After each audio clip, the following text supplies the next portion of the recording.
ಈ ಒಂದು ಸಂಜೆಯ ವೇಳೆಯಲ್ಲಿ ಕರ್ತನೆ ಸ್ವಾಮಿ, ನಿನ್ನ ಸನ್ನಿಧಾನದಲ್ಲಿ ಬಂದು ಕರ್ತನೆ ನಿನ್ನ ವಾಕ್ಯಗಳನ್ನು, ನಿನ್ನ ಕೀರ್ತನೆಗಳನ್ನು ಹಾಡುವುದರ ಮೂಲಕ ನಿನ್ನನ್ನು ಮಹಿಮೆ ಪಡಿಸುವ ಹಾಗೆ ಸ್ವಾಮಿ, ನಮ್ಮನ್ನು ಮತ್ತು ಕೂಡಿ ಬಂದಿರುವಂತಹ ಪ್ರತಿಯೊಂದು ವಿಶ್ವಾಸಿಗಳನ್ನು ಕೂಡ ಆತ್ಮಿಕವಾದ ರೀತಿಯಲ್ಲಿ ನೀನು ನಡೆಸ್ತಾ ಬಂದಿರುವುದಕ್ಕಾಗಿ ನಿನ್ಗೆ ಸ್ತೋತ್ರವನ್ನು ಸಲ್ಲಿಸ್ತಾ ಇದ್ದೇವೆ ಕರ್ತನೆ. ಹೌದು ಪ್ರಿಯ ಕರ್ತನೆ, ನಿನ್ನ ಸಮ್ಮುಖದಲ್ಲಿ ಪರಿಪೂರ್ಣವಾದ ಸಂತೋಷವಿದೆ, ನಿನ್ನ ಸಮ್ಮುಖದಲ್ಲಿ ಪರಿಪೂರ್ಣವಾದ ಸಮಾಧಾನವಿದೆ ಕರ್ತನೆ. ಈ ಸಮಯದಲ್ಲಿ ಸ್ವಾಮಿ, ನಿನ್ನ ವಾಕ್ಯದ ಮೂಲಕ ನಮ್ಮನ್ನು ಬಲಪಡಿಸು, ನಿನ್ನ ವಾಕ್ಯದ ಮೂಲಕ ನಮ್ಮ ಆತ್ಮಿಕವಾದ ಜೀವಿತವನ್ನು ಚೈತನ್ಯಗೊಳಿಸು, ನಿನ್ನ ಆತ್ಮಿಕವಾದ ವಾಕ್ಯದ ಮೂಲಕ ನಮ್ಮ ಪ್ರತಿಯೊಂದು ಹೆಜ್ಜೆಯಲ್ಲಿಯೂ ನಮ್ಗೆ ಭರವಸೆ, ನಿರೀಕ್ಷೆ, ನಂಬಿಕೆಯನ್ನು ಹೆಚ್ಚುವ ಹಾಗೆ ನೀನು ಮಾಡು ಕರ್ತನೆ ಸ್ವಾಮಿ. ಹೌದು ಪ್ರಿಯ ಕರ್ತನೆ, ಈ ಹೊಸ ವರ್ಷದಲ್ಲಿ ನಾವು ಕಾಲಿಟ್ಟಿದ್ದೇವೆ ಕರ್ತನೆ. ಈ ವರ್ಷದಲ್ಲಿ ಕೂಡ ಪ್ರತಿ ಒಬ್ಬೊಬ್ಬರನ್ನು ಕೂಡ ಸ್ವಾಮಿ ನಿನ್ನ ಒಂದು ರೆಕ್ಕೆ ಮರಳಿಟ್ಟು ಸಂರಕ್ಷಿಸಿ ನೀನು ಕಾಪಾಡಬೇಕಾಗಿ ನಿನ್ನಲ್ಲಿ ಬೇಡಿ ಪ್ರಾರ್ಥನಾಗಿದ್ದೇನೆ ಸ್ವಾಮಿ. ಹೌದು ಪ್ರಿಯ ಕರ್ತನೆ, ಮುಖ್ಯವಾಗಿ ಕರ್ನಾಟಕ ಬ್ರೆದರ್ನ್ ಅಸೆಂಬ್ಲಿ ಯುವಕರ ಮೂಲಕ ಈ ಒಂದು ಕಾರ್ಯಕ್ರಮಗಳನ್ನು ಸ್ವಾಮಿ, ಸೇವೆ ಒಂದು ಕಾರ್ಯವನ್ನು ಯಶಸ್ವಿಯಾಗಿ ನೀನು ನಡೆಸ್ತಾ ಬಂದಿರೋದಕ್ಕಾಗಿ ನಿನ್ಗೆ ಸ್ತೋತ್ರ. ಇದರ ಮೂಲಕ ಅನೇಕ ಸೇವಕರುಗಳು ಕೂಡ ತಮ್ಮ ಆತ್ಮಿಕವಾದ ಒಂದು ವಾಕ್ಯಗಳನ್ನು ಸ್ವಾಮಿ ನಮ್ಮ ಒಂದು ಜೀವಿತದಲ್ಲಿ ಕರ್ತನೆ ಅದನ್ನು ಲಾಭದಾಯಕವಾಗಿ ನಮ್ಗೆ ಕರ್ತನೆ ಮನ್ನವಾಗಿ ನೀಡುತ್ತಾ ಇರುವುದಕ್ಕಾಗಿ ಕೂಡ ನಿಮ್ಗೆ ಸ್ತೋತ್ರವನ್ನು ಸಲ್ಲಿಸ್ತಾ ಇದ್ದೇವೆ ಕರ್ತನೆ.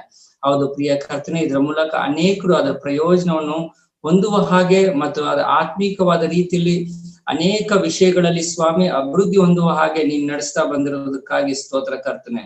ಈ ಸಮಯದಲ್ಲಿ ಸ್ವಾಮಿ ನೀನೇ ಕರ್ತನೆ ಈ ಒಂದು ಕೂಟದಲ್ಲಿ ಸ್ವಾಮಿ ಆರಂಭವು ಮತ್ತು ಕೊನೆಯಾಗಿದ್ದುಕೊಂಡು ನಮ್ಮನ್ನು ಆತ್ಮಿಕವಾದ ರೀತಿಯಲ್ಲಿ ನಡೆಸಬೇಕಾಗಿ ಯೇಸು ಕ್ರಿಸ್ತನ ಮಧುರವಾದ ನಾಮದಲ್ಲಿ ಬೇಡಿ ಪ್ರಾರ್ಥಿಸಿ ಹೊಂದಿದ್ದೇನೆ ತಂದೆಯೇ, ಆಮೇನ್. ಈ ಸಮಯದಲ್ಲಿ ನಮ್ಮ ಮಧ್ಯದಲ್ಲಿ ಇರುವಂತ ಸಹೋದರ ಡ್ಯಾನಿಯಲ್ ಕುಟುಂಬದವರು ಶಿಲೋ ಬ್ರೆದರ್ನ್ ಅಸೆಂಬ್ಲಿ ರಾಮಚಂದ್ರಪುರ ಬೆಂಗಳೂರು ಅವರು ಕೀರ್ತನೆಗಳ ಮೂಲಕ ದೇವರನ್ನ ಮಹಿಮೆ ಪಡಿಸುವವರಾಗಿದ್ದಾರೆ.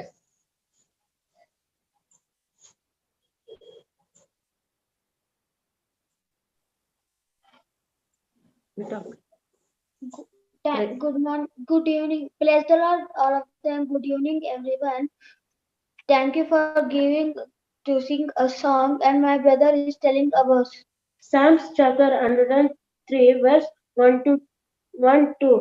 Bless the Lord, O my soul, and do not forget not all his benefits. Bless his holy name. Bless the Lord, and forget not all his benefits. ನಿನ್ನನ್ನೇ ನಂಬಿ ಬಂದೆವು యేసಯ್ಯ, ನಿನ್ನನ್ನೇ ನಂಬಿ ಬಂದೆವು, ನಿನ್ನನ್ನೇ ನಂಬಿ ಬಂದೆವು యేಸಯ್ಯ, ನಿನ್ನನ್ನೇ ನಂಬಿ ಬಂದೆವು. ನೀನೇ ನನ್ನ ಜೀವ, ನೀನೇ ನನ್ನ ಸತ್ಯ, ನೀನೇ ನನ್ನ ಮಾರ್ಗವಯ್ಯ యేಸಯ್ಯ, ನೀನೇ ನನ್ನ ಜೀವ, ನೀನೇ ನನ್ನ ಸತ್ಯ, ನೀನೇ ನನ್ನ ಮಾರ್ಗವಯ್ಯ. ನಿನ್ನನ್ನೇ ನಂಬಿ ಬಂದೆವು యేಸಯ್ಯ, ನಿನ್ನನ್ನೇ ನಂಬಿ ಬಂದೆವು, ನಿನ್ನನ್ನೇ ನಂಬಿ ಬಂದೆವು యేಸಯ್ಯ, ನಿನ್ನನ್ನೇ ನಂಬಿ ಬಂದೆವು. ಕಾಲನ್ನು ಜಿಂಕೆಗಳಂತೆ ಮಾರ್ಪಡಿಸಿ ಗುಡ್ಡವ ದಾಟ ಮಾಡಿದಿ, ನನ್ನನ್ನು ಬಲಪಡಿಸಿ ಆರಾಧನೆಯ ಕಾಲನ್ನು ಜಿಂಕೆಗಳಂತೆ ಮಾರ್ಪಡಿಸಿ ಗುಡ್ಡವ ದಾಟ ಮಾಡಿದಿ, ನನ್ನನ್ನು ಬಲಪಡಿಸಿ ಆರಾಧನೆಯ ನೀಡಿದಿ. ನೀನೇ ನನ್ನ ಜೀವ, ನೀನೇ ನನ್ನ ಸತ್ಯ, ನೀನೇ ನನ್ನ ಮಾರ್ಗವಯ್ಯ యేసಯ್ಯ, ನೀನೇ ನನ್ನ ಜೀವ, ನೀನೇ ನನ್ನ ಸತ್ಯ, ನೀನೇ ನನ್ನ ಮಾರ್ಗವಯ್ಯ. ನಿನ್ನನ್ನೇ ನಂಬಿ ಬಂದೆವು యేಸಯ್ಯ, ನಿನ್ನನ್ನೇ ನಂಬಿ ಬಂದೆವು, ನಿನ್ನನ್ನೇ ನಂಬಿ ಬಂದೆವು యేಸಯ್ಯ, ನಿನ್ನನ್ನೇ ನಂಬಿ ಬಂದೆವು. ಆಪತ್ತು ದಿನಗಳಲ್ಲಿ ನನಗೆ ಸಹಾಯವ ಮಾಡಿದಿ, ನನ್ನನ್ನು ಒಯ್ಯುತನ ಮುಂದೆ ಬೀಳುವಂತೆ ಮಾಡಿದಿ. ಆಪತ್ತು ದಿನಗಳಲ್ಲಿ ನನಗೆ ಸಹಾಯವ ಮಾಡಿದಿ. ವೈರಿಯು ನನ್ನ ಮುಂದೆ ಮುಂದೆ ಬೀಳುವಂತೆ ಮಾಡಿದಿ. ನೀನೇ ನನ್ ಜೀವ, ನೀನೇ ನನ್ ಸತ್ಯ, ನೀನೇ ನನ್ ಮಾರ್ಗವಯ್ಯ. యేసయ్య ನೀನೇ ನನ್ ಜೀವ, ನೀನೇ ನನ್ ಸತ್ಯ, ನೀನೇ ನನ್ ಮಾರ್ಗವಯ್ಯ.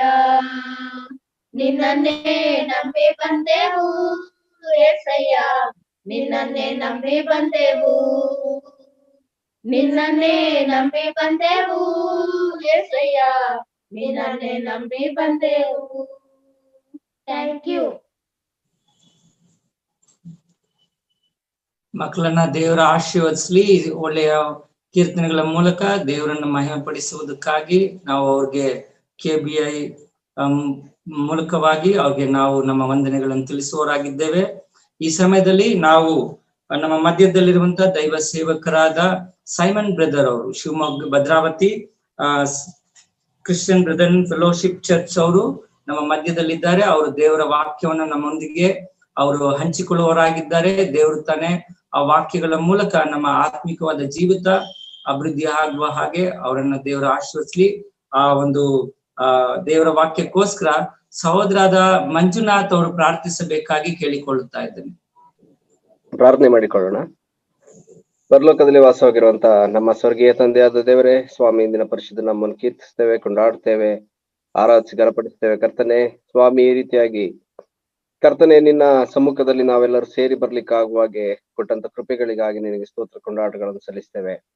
ಕರ್ತನೆ ಈ ದಿನವೆಲ್ಲ ಕಾಯ್ದಿದ್ದಿ ಸ್ತೋತ್ರ. ಕರ್ತನೆ ಈ ಸಮಯದಲ್ಲಿ, ಸಂಜೆ ಸಮಯದಲ್ಲಿ ನಿನ್ನ ಅತ್ಯಮೂಲ್ಯವಾದ ವಾಕ್ಯಗಳನ್ನು ಕೇಳುವುದಕ್ಕೆ ನಮ್ಮೆಲ್ಲರನ್ನು ಈ ರೀತಿಯಾಗಿ ನಡೆಸಿದ್ದಿ, ಇದಕ್ಕಾಗಿ ಸ್ತೋತ್ರ ಸ್ವಾಮಿ. ಕರ್ತನೆ ನಿನ್ನ ದಾಸರನ್ನು ಈಗಾಗಲೇ ನೀನು ಸಿದ್ಧಪಡಿಸಿದ್ದಿ, ಇದಕ್ಕಾಗಿ ನಿನಗೆ ಸ್ತೋತ್ರ ಕೊಂಡಾಟಗಳನ್ನು ಸಲ್ಲಿಸ್ತೇವೆ ಸ್ವಾಮಿ. ಅವರು ನಿನ್ನ ಸತ್ಯ ವಾಕ್ಯಗಳನ್ನು ಧೈರ್ಯದಿಂದ ಹೇಳಲಿಕ್ಕಾಗುವ ಹಾಗೆ ನಿನ್ನ ಆತ್ಮನ ಸಹಾಯವನ್ನು ಅವರಿಗೆ ದಯಪಾಲಿಸಿಕೊಡಬೇಕಾಗಿ ಪ್ರಾರ್ಥಿಸಿಕೊಳ್ಳುತ್ತೇವೆ ಸ್ವಾಮಿ. ಕರ್ತನೆ ಅವರು ಹೇಳುವಂತ ಸಂಗತಿಗಳನ್ನು ಕರ್ತನೆ ನಾವು ಮನಸ್ಸಿಟ್ಟು ಕೇಳಿ ನಿನ್ನ ವಾಕ್ಯಕ್ಕೆ ವಿಧೇಯರಾಗಿ ನಡೆಯಲಿಕ್ಕಾಗುವಾಗ ನೀನು ಸಹಾಯಿಸಿ ನಡೆಸಬೇಕಾಗಿ ಪ್ರಾರ್ಥಿಸಿಕೊಳ್ಳುತ್ತೇವೆ ಸ್ವಾಮಿ. ಹೀಗೆ ಸ್ವಾಮಿ ನಿನ್ನ ಈ ಒಂದು ಸೇವೆಯ ಕಾರ್ಯದಲ್ಲಿ ಕರ್ತನೆ ನಮ್ಮೆಲ್ಲರನ್ನು ಉಪಯೋಗಿಸಿ ನಡೆಸ್ತಾ ಇದ್ದಿ, ಇದಕ್ಕಾಗಿ ನಿನಗೆ ಸ್ತೋತ್ರ ಸಲ್ಲಿಸ್ತೇವೆ. ಹೇಗೆ ಸಹೋದರರ ಕುಟುಂಬವನ್ನು, ಅವರೆಲ್ಲಾ ಸೇವಾ ಕಾರ್ಯಗಳನ್ನು ಆಶೀರ್ವದಿಸು, ಅವ್ರು ಮಾಡುವಂತ ಎಲ್ಲ ಸೇವೆಯನ್ನು ಆಶೀರ್ವದಿಸು ಕರ್ತನೆ.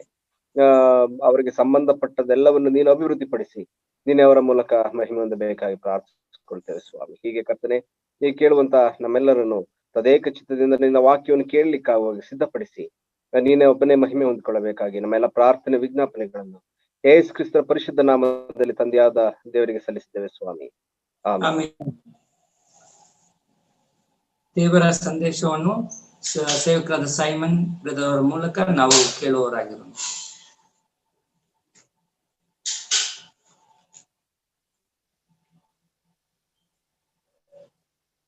ಕರ್ತನಲ್ಲಿ ಪ್ರೀತಿಯುಳ್ಳ ಪ್ರಿಯ ಸಹೋದರ ಸಹೋದರಿಯರೇ, ಮತ್ತೊಮ್ಮೆ ನಿಮ್ಮೆಲ್ಲರನ್ನು ಕೂಡ ಈ ರೀತಿಯಲ್ಲಿ ಸಂಧಿಸುವಂತ ಕೃಪೆಯನ್ನ ಕರ್ತನು ನಮಗೆ ಅನುಗ್ರಹಿಸಿಕೊಟ್ಟದಕ್ಕಾಗಿ ನಾನು ಕರ್ತನಿಗೆ ಸ್ತೋತ್ರ ಮಾಡುತ್ತೇನೆ. ನಾವು ಕಳೆದಂತಹ ಕೆಲವಾರು ತಿಂಗಳುಗಳಿಂದ ಸಭೆಯ ಕುರಿತಾಗಿ ನಾವು ಕಲಿಯುತ್ತಾ ಬಂದಿದ್ದೇವೆ.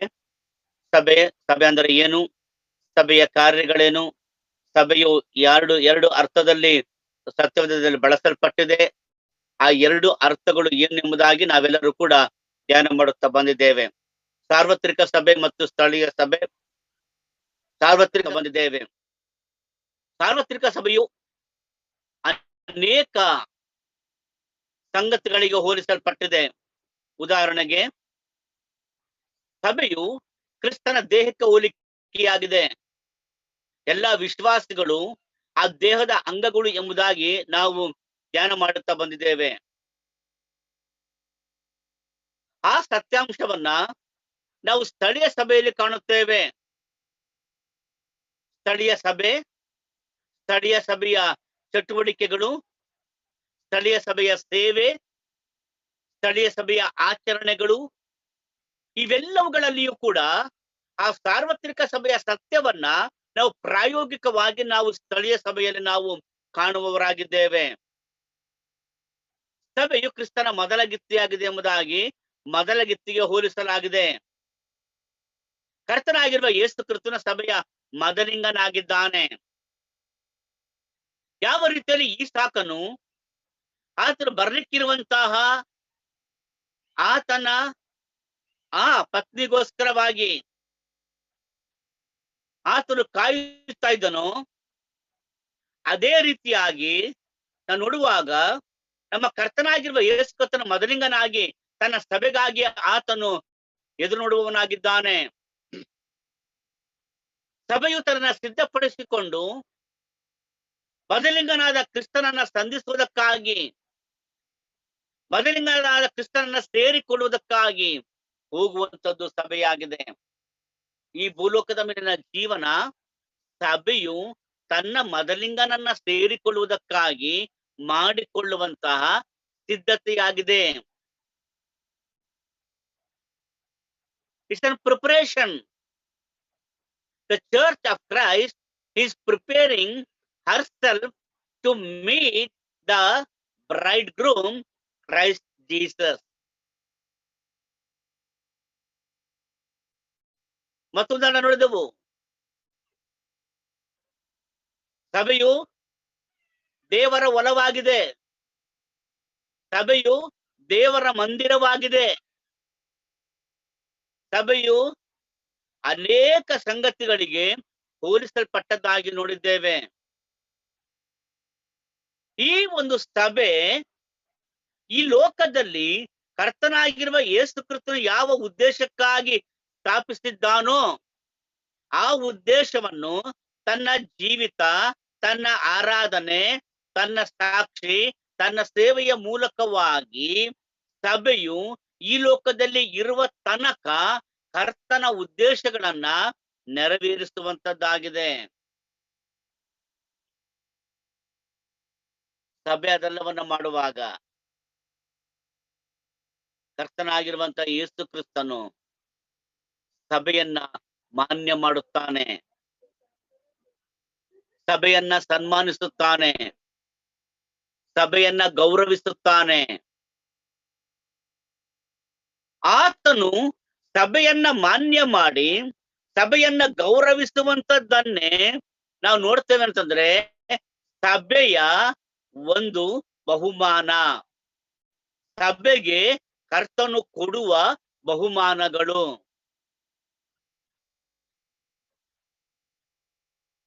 ನಾವು ದೇವರ ವಾಕ್ಯ ಓದುವಾಗ ಭೂಮಿಯ ಮೇಲೆ ಸಭೆಯು ತನ್ನ ಕೊನೆಯ ದಿನಗನ್ನ ಅದು ಮುಗಿಸಿದ ಮೇಲೆ ಕರ್ತನಾಗಿರುವ ಯೇಸು ಕ್ರಿಸ್ತನನ್ನ ಮೇಘಗಳಲ್ಲಿ, ಅಂತರಿಕ್ಷದಲ್ಲಿ ಅಥವಾ ನಮ್ಮ ಸಾಮಾನ್ಯ ಆಡು ಭಾಷೆ ಹೇಳುವ ಹಾಗೆ ಮಧ್ಯಾಕಾಶದಲ್ಲಿ ಸಭೆಯು ತನ್ನ ಮದಲಿಂಗನನ್ನ ಸಂಧಿಸುತ್ತದೆ. ಸಭೆ ಯಾವಾಗ ಕರ್ತನಾಗಿರುವ ಯೇಸು ಕ್ರಿಸ್ತನನ್ನ ಅಥವಾ ಮದಲಿಂಗನನ್ನ ಮಧ್ಯಾಕಾಶದಲ್ಲಿ ಸಂಧಿಸುತ್ತದೆಯೋ, ಸಂಧಿಸಿದ ನಂತರ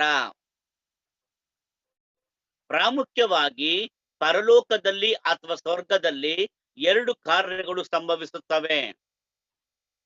ಒಂದು, ಸಭೆ ಅಥವಾ ವಿಶ್ವಾಸಿಗಳು ಕ್ರಿಸ್ತನ ನ್ಯಾಯಾಸನ ಮುಂದೆ ನಿಲ್ಲುವವರಾಗಿರುತ್ತಾರೆ. ಅದು ಮೊದಲನೇ ಕಾರ್ಯ. ಎರಡನೆಯ ಕಾರ್ಯಕ್ರಮ ಅದೇನಂದ್ರೆ ಯಜ್ಞದ ಕುರಿಯಾದಾತನ ವಿವಾಹ, ಅಥವಾ ಸಭೆಯು ಮೊದಲಗಿತ್ತಿಯಾಗಿ ಕ್ರಿಸ್ತನು ಮದಲಿಂಗನಾಗಿ ಮೊದಲಗಿತ್ತಿಯಾದ ಸಭೆಯು ಮದಲಿಂಗನಾದ ಕ್ರಿಸ್ತನನ್ನ ಸೇರುವುದು. ಅಂದರೆ ಸಭೆ ಕ್ರಿಸ್ತನು ಒಂದಾಗಿರುತ್ತಾರೆ. ಸಭೆಯು ಕರ್ತನನ್ನ ಮಹಿಮೆ ಪಡಿಸುತ್ತಾ ನಿತ್ಯತ್ವದುದ್ದಕ್ಕೂ ಕೂಡ ಆತನೊಂದಿಗೆ ಇರುವಂತದ್ದಾಗಿರುತ್ತದೆ.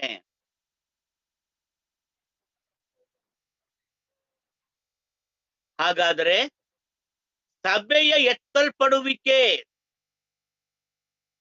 ಅಥವಾ ವಿಶ್ವಾಸಿಗಳ ಎತ್ತಲ್ಪಡುವಿಕೆಯೇ ಈ ಭೂಮಿಯ ಮೇಲಿನ ಸಭೆಯ ಕೊನೆಯ ಕ್ಷಣವಾಗಿರುತ್ತದೆ. ಸಭೆಯನ್ನ ಯಾವ ಉದ್ದೇಶಕ್ಕಾಗಿ ಸ್ಥಾಪಿಸಿ ಇಟ್ಟಿದ್ದನೋ ಆ ಉದ್ದೇಶಗಳೆಲ್ಲವೂ ಕೂಡ ಅಲ್ಲಿಗೆ ಸಮಾಪ್ತಿಯಾಗುತ್ತವೆ. ಹಾಗಾದರೆ ಕರ್ತನಾಗಿರುವಂತ ಯೇಸು ಕ್ರಿಸ್ತನು ಪಂಚಾಶತ್ತಮ ಹಬ್ಬದ ದಿನ ಸ್ಥಾಪಿಸಿದ ಸಭೆ. ಅದಕ್ಕೆ ಮುಂಚೆ ಮತ್ತಾಯನ ಬರೆದ ಸುವಾರ್ತೆ 16ನೇ ಅಧ್ಯಾಯ 18ನೇ ವಚನದಲ್ಲಿ ಆತನೇ ಹೇಳಿದ ಹಾಗೆ, ನೀನು ಪೇತ್ರನು, ಈ ಬಂಡೆಯ ಮೇಲೆ ನನ್ನ ಸಭೆಯನ್ನ ಕಟ್ಟುವೆನು ಎಂಬುದಾಗಿ ಕರ್ತನಾಗಿರುವ ಯೇಸು ಕ್ರಿಸ್ತನು ಹೇಳಿದ ಪ್ರವಾದನೆಯ ಮಾತನ್ನ ಅಪೊಸ್ತಲ ಕೃತ್ಯಗಳ ಪುಸ್ತಕ 2ನೇ ಅಧ್ಯಾಯದಲ್ಲಿ, ಅಂದರೆ ಪಂಚಾಶತ್ತಮ ಹಬ್ಬದ ದಿನ ಪವಿತ್ರಾತ್ಮನು ಶಾಶ್ವತವಾಗಿ ನೆಲೆಸುವುದಕ್ಕಾಗಿ ಆತನು ಈ ಲೋಕಕ್ಕೆ ಬಂದಾಗ ಆ ಪವಿತ್ರಾತ್ಮನ ಮೂಲಕ ಪಂಚಾಶತ್ತಮ ಹಬ್ಬದ ದಿನ ಸಭೆಯನ್ನ ಸ್ಥಾಪಿಸುತ್ತಾನೆ. That was the beginning of the church of God on the face of this earth. ಈ ಭೂಮಿ ಮೇಲೆ ಅದು ಸಭೆಯ ಪ್ರಾರಂಭದ ದಿನ. ಆ ದಿನದಿಂದ ಹಿಡಿದು ಇವತ್ತಿನವರೆಗೂ ಕೂಡ ಸಭೆಯು ಅದು ಮುಂದುವರಿಯುತ್ತಲೇ ಬರುತ್ತಿದೆ. ಕಷ್ಟಗಳು, ನಷ್ಟಗಳು, ನೋವುಗಳು, ಹಿಂಸೆಗಳು, ವಿರೋಧಗಳ ನಡುವೆಯೂ ಕೂಡ ಕರ್ತನು ಸ್ಥಾಪಿಸಿದ ಸಭೆಯು ಅದು ಮುಂದುವರಿಯುತ್ತಲೇ ಇದೆ. ಈ ಸಭೆಯು ಎಲ್ಲೇ ತನಕ ಮುಂದುವರಿಯುತ್ತದೆ? ಕರ್ತನಾಗಿರುವ ಯೇಸು ಕ್ರಿಸ್ತನು ಮೇಘಗಳಲ್ಲಿ ಅಥವಾ ಅಂತರಿಕ್ಷದಲ್ಲಿ ಅಥವಾ ಮಧ್ಯಾಕಾಶದಲ್ಲಿ ಬರುವ ತನಕ. ಬಂದ ನಂತರ ಕರ್ತನ ಸಭೆಯು ಅದು ಎತ್ತಲ್ಪಡುತ್ತದೆ ಅನ್ನುವುದನ್ನ ಇಂಗ್ಲಿಷ್ ನಲ್ಲಿ ರ್ಯಾಪ್ಚರ್ ಆಫ್ ದ ಚರ್ಚ್ ಎಂಬುದಾಗಿ ಹೇಳುತ್ತಾರೆ. ರ್ಯಾಪ್ಚರ್ ಎನ್ನುವಂತ ಪದ ದೇವರ ವಾಕ್ಯದಲ್ಲಿ ಬಳಸಲ್ಪಟ್ಟಿಲ್ಲ. ಅದರ ಗ್ರೀಕ್ ಪದ, ಅದಕ್ಕೆ ಮೂಲವಾದ ಲ್ಯಾಟಿನ್ ಪದ ರ್ಯಾಪಿಯೋ ಅನ್ನುವಂಥದ್ದು ಬಳಸಲ್ಪಟ್ಟಿದೆ. ಅದರ ಅರ್ಥ ಸೆಳೆಯಲ್ಪಡುವುದು. ಅದಕ್ಕೆ ಗ್ರೀಕ್ ನಲ್ಲಿ ಕೊಡಲ್ಪಟ್ಟಂತ ವಿವರಣೆ ಅಂತಂದ್ರೆ, ಒಂದು ಪೇಪರ್ನ ಮೇಲೆ ನಾವು ಕೆಲವು ಕಬ್ಬಿಣದ ಚೂರುಗಳನ್ನ ಹಾಗೂ ಕೆಲವು ಪ್ಲಾಸ್ಟಿಕ್ ನ ವಸ್ತುಗಳನ್ನ ಹಾಕಿಟ್ಟಾಗ ಅದೆರಡನ್ನು ಬೇರ್ಪಡಿಸಬೇಕಾದ್ರೆ ಒಂದು ಮ್ಯಾಗ್ನೆಟ್ ಅನ್ನ ತಂದು ಅದರ ಮೇಲೆ ಇಟ್ಟರೆ ಕಬ್ಬಿಣದ ಎಲ್ಲಾ ಚೂರುಗಳು ಮ್ಯಾಗ್ನೆಟ್ ಗೆ ಅಂಟಿಕೊಳ್ಳುತ್ತವೆ, ಪ್ಲಾಸ್ಟಿಕ್ ನ ಚೂರುಗಳು ಅಂಟಿಕೊಳ್ಳುವುದಿಲ್ಲ. ಯಾವಾಗ ಈ ಮ್ಯಾಗ್ನೆಟ್ ಅನ್ನ ಆಯಸ್ಕಾಂತವನ್ನ ಹಿಡಿಯುತ್ತೇವೆಯೋ, ಯಾವಾಗ ಈ ಕಬ್ಬಿಣದ ಚೂರುಗಳೆಲ್ಲ ಟಕ್ ಎಂಬುದಾಗಿ ಅಂಟಿಕೊಳ್ಳುತ್ತದೆಯೋ, ಅದೇ ಅರ್ಥದಲ್ಲಿ ರ್ಯಾಪ್ಚರ್ ಅನ್ನುವಂತ ಪದದ ಮೂಲ ಬಳಸಲ್ಪಟ್ಟಿದೆ. ಕ್ರಿಸ್ತನು ಮಧ್ಯಾಕಾಶಕ್ಕೆ ಬರುವಾಗ, ಮೇಘಗಳಲ್ಲಿ ಬರುವಾಗ, ಅಂತರಿಕ್ಷಕ್ಕೆ ಬರುವಾಗ, 1 ತೆಸಲೋನಿಕ ಪತ್ರಿಕೆ 4ನೇ ಅಧ್ಯಾಯ 16ರಿಂದ 18ರವರೆಗೆ ಓದುವ ಹಾಗೆ ಆ ಕರ್ತನು ತಾನೇ ಆಜ್ಞಾಘೋಷದೊಡನೆಯೂ ಪ್ರಧಾನ ದೂತನ ಶಬ್ದದೊಡನೆಯೂ ದೇವರ ತುತ್ತೂರಿ ಧ್ವನಿಯೊಡನೆಯೂ ಮೇಘಗಳಲ್ಲಿ ಇಳಿದು ಬರುವನು. ಆಗ ಕ್ರಿಸ್ತನಲ್ಲಿ ಸತ್ತವರು ಮೊದಲು ಎದ್ದು ಬರುವರು. ಅಂದ್ರೆ ಆಮೇಲೆ ಜೀವದಿಂದ ನಾವು ಅಂತರಿಕ್ಷದಲ್ಲಿ ಮೇಘವಾಹನರಾಗಿ ಪಕ್ಕನೆ ಒಯ್ಯಲ್ಪಡುವೆವು. ಆ ಪಕ್ಕನೆ ಅನ್ನುವಂತ ಮಾತಿನ ಅರ್ಥ ಮ್ಯಾಗ್ನೆಟ್ಗೆ ಕಬ್ಬಿಣದ ಚೂರುಗಳು ಅಂಟಿಕೊಳ್ಳುವಂಥದ್ದು. ಎಲ್ಲ ವಿಶ್ವಾಸಿಗಳು ಗಮನಿಸ್ರಿ, ನಾನು ಹೇಳ್ತಾ ಇರುವಂತದ್ದು ಕ್ರೈಸ್ತರು ಎಂಬುದಾಗಿ ಅಲ್ಲ. ಅನೇಕ ತರದ ಕ್ರೈಸ್ತರಿದ್ದಾರೆ, ನಾಮಧೇಯ ಕ್ರೈಸ್ತರಿದ್ದಾರೆ, ಹೆಸರಿಗೆ ಮಾತ್ರ ಕ್ರೈಸ್ತರಿದ್ದಾರೆ. ಕ್ರಿಸ್ತನನ್ನ ಅಂಗೀಕಾರ ಮಾಡಿಕೊಳ್ಳದ ವಂಶ ಪಾರಂಪರ್ಯವಾಗಿ ಬಂದಂತ ಕ್ರೈಸ್ತರಿದ್ದಾರೆ. ಅವರ ಬಗ್ಗೆ ನಾನು ಹೇಳ್ತಾ ಇಲ್ಲ. ದೇವರ ವಾಕ್ಯ ಹೇಳುವಂತದ್ದೇನೆಂದ್ರೆ, ವಿಶ್ವಾಸಿಗಳು ಅವರು ಏನ್ ಮಾಡ್ತಾರೆ? ಕರ್ತನಾಗಿರುವ ಯೇಸು ಕ್ರಿಸ್ತನನ್ನ ಕಣ್ಣು ರಪ್ಪೆ ಬಡಿಸು. 1 ಕೊರಿಂಥ 15ನೇ ಅಧ್ಯಾಯ 50ರಿಂದ 52ನೇ ವಚನದವರೆಗೆ ನೋಡುವಾಗ, ಕಣ್ಣು ರಪ್ಪೆ ಬಡಿಯುವಷ್ಟರೊಳಗಾಗಿ ಕರ್ತನಾಗಿರುವ ಯೇಸು ಕ್ರಿಸ್ತನನ್ನ ಸೇರಿಕೊಳ್ಳುತ್ತೇವೆ. ಸೇರಿಕೊಂಡ ನಂತರ ಎಲ್ಲಾ ವಿಶ್ವಾಸಿಗಳು ಕ್ರಿಸ್ತನ ಜೊತೆಯಲ್ಲಿ ಪರಲೋಕಕ್ಕೆ ಅಥವಾ ಸ್ವರ್ಗಕ್ಕೆ ಹೋಗುತ್ತಾರೆ. 7 ವರ್ಷಗಳ ಕಾಲ ಅಲ್ಲಿರುತ್ತಾರೆ. ಅದರ ಭೂಮಿಯ ಮೇಲೆ ಸಭೆ ಎತ್ತಲ್ಪಟ್ಟ ಆ ಸಮಯದಿಂದ 7 ವರ್ಷಗಳ ಕಾಲ ಉಪದ್ರವ ಕಾಲ ಇರುತ್ತದೆ. ಆ 7 ವರ್ಷಗಳ ಉಪದ್ರವ ಕಾಲದಲ್ಲಿ ಮೊದಲನೇ 3.5 ವರ್ಷಗಳ ಕಾಲ ಆಂಟಿ ಕ್ರೈಸ್ಟ್, ಕ್ರಿಸ್ತ ವಿರೋಧಿ ಅಥವಾ ಅಂತ್ಯಕ್ರಿಸ್ತನು ತನ್ನನ್ನ ತಾನು ಒಬ್ಬ ರಕ್ಷಕನಾಗಿ ಆತನು ಪ್ರಕಟಿಸಿಕೊಳ್ಳುತ್ತಾನೆ. 2ನೆಯ 3.5 ವರ್ಷಗಳ ಕಾಲದಲ್ಲಿ ಯಹೂದ್ಯರನ್ನ ಬಹಳ ಹಿಂಸೆಗೆ ಒಳಪಡಿಸುತ್ತಾನೆ. ಕೊಟ್ಟ ವಾಗ್ದಾನ ಮೊದಲನೇ 3.5 ವರ್ಷಗಳ ಕಾಲದಲ್ಲಿ ಆ ವಾಗ್ದಾನವನ್ನ ಮುರಿದು ಇಸ್ರಾಯೇಲರನ್ನ, ಯಹೂದ್ಯರನ್ನ ಹಿಂಸೆಗೆ ಒಳಪಡಿಸುವುದು 2ನೇ 3.5 ವರ್ಷಗಳ ಕಾಲದಲ್ಲಿ. ಒಟ್ಟು ಈ 7 ವರ್ಷಗಳ ಉಪದ್ರವ ಕಾಲ ಅದು ಯಹೂದ್ಯರಿಗಾಗಿ, ಕ್ರಿಸ್ತನನ್ನ ನಂಬಿ ಅಂಗೀಕಾರ ಮಾಡಿಕೊಳ್ಳದೆ ಇರುವಂತವರಿಗಾಗಿ ಮಹಾ ಹಿಂಸೆ ಕಾಲ, ಮಹಾ ಸಂಕಟ ಕಾಲ, ಸಹಿಸಲಿಕ್ಕೆ ಕಷ್ಟವಾದಂತ ದಿನಗಳನ್ನ ಜನರು ಆ ದಿನಗಳಲ್ಲಿ ಕಾಣುತ್ತಾರೆ. ಮುಖ್ಯವಾಗಿ ಯಹೂದ್ಯ ಜನಾಂಗ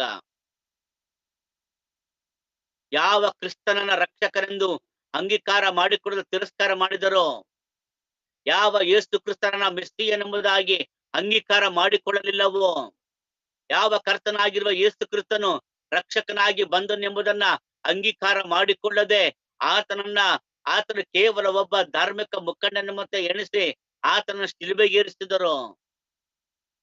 ಅದರ ಪರಿಣಾಮವಾಗಿ 7 ವರ್ಷಗಳ ಉಪದ್ರವ ಕಾಲ, ಮಹಾ ಸಂಕಟ ಕಾಲವನ್ನ ಅವರು ಹಾದು ಹೋಗುತ್ತಾರೆ. ಆದರೆ ಅದೇ ಸಮಯ ಪರಲೋಕದಲ್ಲಿ ವಿಶ್ವಾಸಿಗಳು ಕರ್ತನಾಗಿರುವ ಯೇಸು ಕ್ರಿಸ್ತನ ಜೊತೆಯಲ್ಲಿರುತ್ತಾರೆ. 2ನೇ ಕೊರಿಂಥ ಪತ್ರಿಕೆ 5ನೇ ಅಧ್ಯಾಯ 10ನೇ ವಚನ ಹೇಳುವ ಹಾಗೆ, ಎಲ್ಲಾ ವಿಶ್ವಾಸಿಗಳು ತಮ್ಮ ದೇಹದಿಂದ ಮಾಡಿದ ಒಳ್ಳೆಯದಕ್ಕಾಗಲಿ ಕೆಟ್ಟದ್ದಕ್ಕಾಗಲಿ ಸರಿಯಾಗಿ ಪ್ರತಿಫಲವನ್ನ ಹೊಂದುವುದಕ್ಕಾಗಿ ಕ್ರಿಸ್ತನ ನ್ಯಾಯಾಸನದ ಮುಂದೆ ನಿಂತುಕೊಳ್ಳಬೇಕು.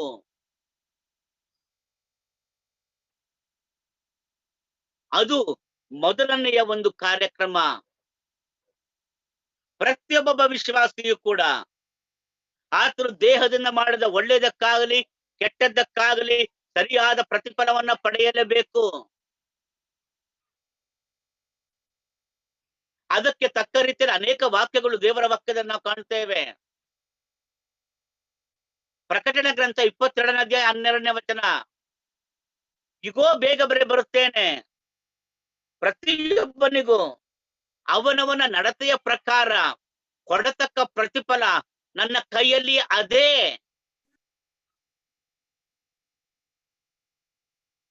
ಆತನು ಹೇಳ್ತಾರೆ, ನನ್ನ ಕೈಯಲ್ಲಿ ಪ್ರತಿಯೊಬ್ಬರು ಕೊಡತಕ್ಕ ಪ್ರತಿಫಲ ನನ್ನ ಕೈಯಲ್ಲಿ ಇದೆ. ಆ ಪ್ರತಿಫಲವನ್ನ ಕನ್ನಡ ಬೈಬಲ್ ನಲ್ಲಿ ಜಯಮಾಲೆ ಎಂಬುದಾಗಿ ಓದ್ತೇವೆ, ಇಂಗ್ಲಿಷ್ ನಲ್ಲಿ ಕ್ರೌನ್ಸ್ ಎಂಬುದಾಗಿ ಓದ್ತೇವೆ. ಇಂಗ್ಲಿಷ್ ಭಾಷೆಯ ಕ್ರೌನ್ಸ್ ಅನ್ನ ನಾವು ಒಂದ್ ವೇಳೆ ಕನ್ನಡಕ್ಕೆ ಭಾಷಾಂತರ ಮಾಡಿದ್ರೆ ಕಿರೀಟಗಳು ಆತನು ಕೊಡುತ್ತಾನೆ. ಪ್ರತಿಯೊಬ್ಬ ವಿಶ್ವಾಸಿಗೂ ಕೂಡ ಆತನು ತಕ್ಕ ಆ ಪ್ರತಿಫಲವನ್ನ ಆತನು ಕೊಡುವವನಾಗಿದ್ದಾನೆ. ವಿಶ್ವಾಸಿಗಳಂತ ನಾವೆಲ್ಲರೂ ಕೂಡ ನಮ್ಮ ಜೀವಿತಕ್ಕಾಗಿ, ನಮ್ಮ ಎಲ್ಲ ಕಾರ್ಯಗಳಿಗಾಗಿ ನಾವು ಪ್ರತಿಫಲವನ್ನ ಪಡೆಯಲೇಬೇಕು. ರೋಮ ಪತ್ರಿಕೆ 14ನೇ ಅಧ್ಯಾಯ ಓದುವಾಗ 10 ಮತ್ತು 11ನೇ ವಚನ ಓದುವಾಗ ಅಲ್ಲಿ ಕೂಡ ದೇವರ ವಾಕ್ಯ ಹೇಳ್ತದೆ, ನಾವು ಯಾರ ಬಗ್ಗೆಯೂ ತೀರ್ಪು ಮಾಡಬೇಕಾಗಿಲ್ಲ. ಯಾಕಂದ್ರೆ ಪ್ರತಿಯೊಬ್ಬನು ತನ್ನ ತನ್ನ ವಿಷಯವಾಗಿ, ಬೇರೆಯವರ ವಿಷಯವಾಗಿ ಅಲ್ಲ, ತನ್ನ ತನ್ನ ವಿಷಯವಾಗಿ ದೇವರ ಮುಂದೆ ಲೆಕ್ಕ ಕೊಡಬೇಕು. ನನ್ನ ಜೀವಿತ, ನನ್ನ ಕಾರ್ಯ,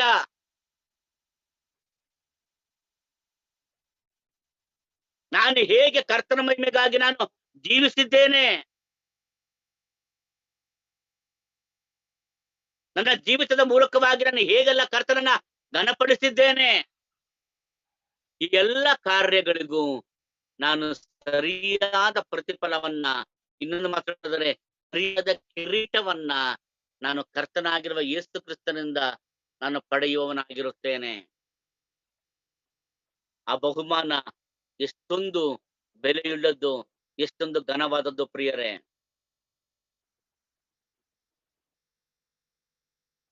ಕರ್ತನು ಹೇಳುತ್ತಾನೆ, ಪ್ರತಿಯೊಬ್ಬನಿಗೂ ನಾನೇ ಪ್ರತಿಫಲವನ್ನ ಕೊಡುವವನು.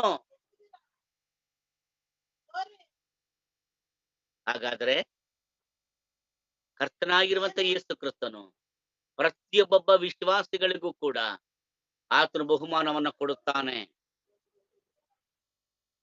ನಾವು ಆತನು ಕೊಡುವಂತ ಬಹುಮಾನಗಳ ಬಗ್ಗೆ ನೋಡುವಾಗ, ಹೊಸ ಒಡಂಬಡಿಕೆಯಲ್ಲಿ ಕರ್ತನು ದೇವ ಜನರಿಗೆ ಕೊಡುವಂತ ಕಿರೀಟಗಳ ಬಗ್ಗೆ ನೋಡುತ್ತೇವೆ. ಆ ಎಲ್ಲ ಕಿರೀಟಗಳನ್ನ ಕರ್ತನಾಗಿರುವಂತ ಯೇಸು ಕ್ರಿಸ್ತರು ತನ್ನ ಮಕ್ಕಳಿಗೆ ಕೊಡ್ಲಿಕ್ಕೋಸ್ಕರವಾಗಿ ಮತ್ತಾಯ 27ನೇ ಅಧ್ಯಾಯ ಓದುವಾಗ ಆತನು ಮುಳ್ಳಿನ ಕಿರೀಟವನ್ನ ಧರಿಸಿದನು.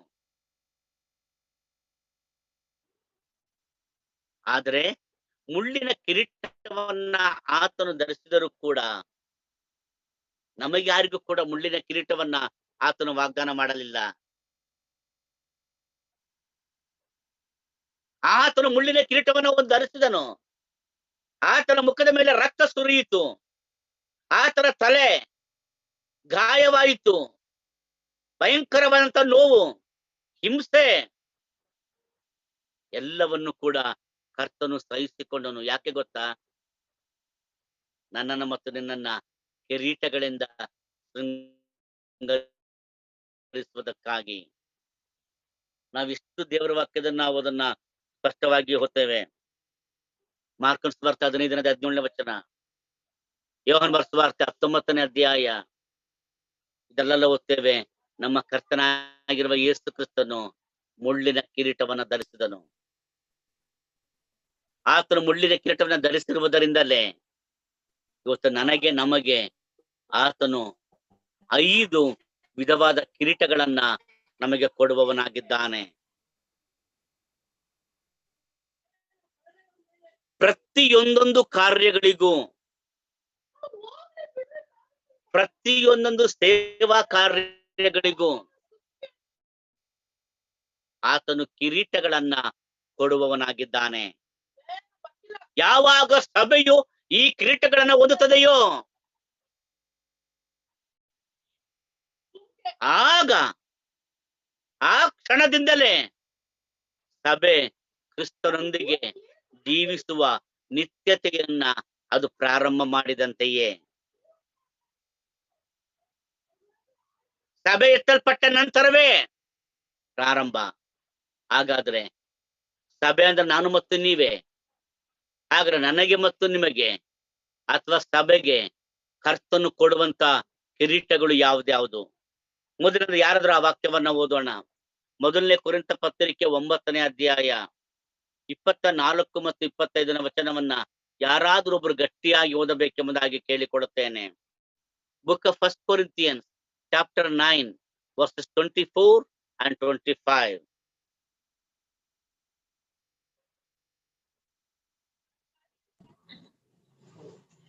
ರಂಗಸ್ಥಾನದಲ್ಲಿ ಓಡುವುದಕ್ಕೆ ಗೊತ್ತಾದವರೆಲ್ಲರೂ ಓಡುತ್ತಾರಾದರೂ ಒಬ್ಬನು ಮಾತ್ರ ಬಿರುದನ್ನು ಹೊಂದುತ್ತಾನೆ ಎಂಬುದು ನಿಮ್ಗೆ ತಿಳಿಯೋದು. ಅವರಂತೆ ನೀವು ಬಿರುದನ್ನು ಪಡ್ಕೊಳ್ಳಬೇಕಂತಲೇ ಓಡಿರಿ. ಅದರಲ್ಲಿ ಹೋರಾಡುವವರೆಲ್ಲರೂ ಎಲ್ಲಾ ವಿಷಯಗಳಲ್ಲಿ ಮಿತವಾಗಿರುತ್ತಾರೆ, ಅವರು ಬಾಡಿ ಹೋಗುವ ಜಯಮಾಲಿಕೆಯನ್ನು ಹೊಂದುವುದಕ್ಕೆ ಸಾಧನೆ ಮಾಡುತ್ತಾರೆ. ಅವರು ಬಾಡಿ ಹೋಗುವ ಕಿರೀಟವನ್ನ ಹೊಂದುವುದಕ್ಕೆ ಸಾಧನೆ ಮಾಡುತ್ತಾರೆ. ನಾವಾದರೂ ಬಾಡಿ ಹೋಗದ ಜಯಮಾಲಿಕೆಯನ್ನು ಹೊಂದುವುದಕ್ಕೆ ಸಾಧನೆ ಮಾಡುವವರಾಗಿದ್ದೇವೆ. ಅರ್ಥನೇ ಪ್ರಿಯರೇ, ಈ ಮಾತನ್ನು ಹೇಳುವಾಗ ಅದರ ಹಿನ್ನೆಲೆ ಪೌಲನ್ನು ಜೀವಿಸಿದಂತ ಮೊದಲನೇ ಶತಮಾನದಲ್ಲಿ ನಾವು ನೋಡ್ತೇವೆ, ಒಲಿಂಪಿಕ್ ಗೇಮ್ಸ್ ಇದೆಯಲ್ಲ, ಈ ಒಲಿಂಪಿಕ್ ಆಟಗಳು ಪ್ರಾರಂಭವಾಗಿದ್ದು ಆ ದಿನಗಳಲ್ಲಿಯೇ. ಅದು ಕೂಡ ಅಥೇನೆ ಅನ್ನುವಂತ ಏಥೆನ್ಸ್ ಅನ್ನುವಂತ ಪಟ್ಟಣದಲ್ಲಿ.